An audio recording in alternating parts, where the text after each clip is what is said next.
Hello sa inyo, panibagong araw na naman. Ngayong araw nga, pupunta kami ni Daddy ngayon sa Rebe para bumili ng ibang gagamitin para sa birthday ni Marcus. So, pauna muna ito. Bibili kami ngayon ng giniling para sa Shanghai at siomai.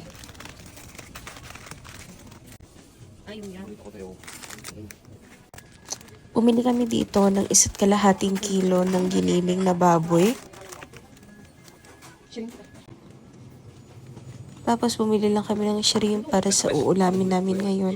Gagawa kasi ako ng siomai. Dito na kami nagbayad sa self-service. Para mas madali, wala masyadong pila dyan. Cashless. Pero hindi ka basta-basta makakalabas dyan pag wala kang tinap na resibo.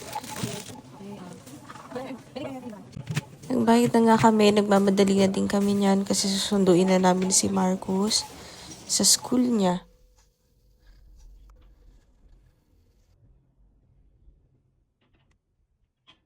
Pagkatapos nga niyan, pupunta kami sa Asian store para bumili ng sago, lumpia wrapper at saka yung siomai wrapper at iba pang kailangan para sa birthday ni Marcus. After nga niyan, pumunta kami ng Media Markt kasi wala lang, tingin-tingin lang para may inspiration. Tapos pumunta rin kami sa May Action kasi may mga binili rin ako na mga kulang. Katulad niyan, kulang kasi yun sa Christmas tree ko. Tapos umuwi na kami, may parcel na dumating.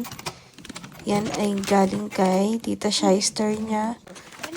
Gift para kay Marcus kasi hindi siya makakapunta sa birthday ni Marcus. Kaya, ayun, pinadala niya na lang. Pumitas na rin ako dito ng kamatis para sa niluto kong sarsyado.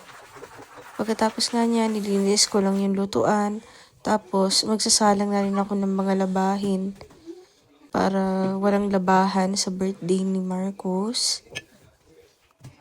Kumuha na rin ako dyan ng siomai, tapos Shanghai ng araw na yan. Tapos nakapagsampay na, tinulungan ako ni Daddy. Yan lang. Bukas ulit.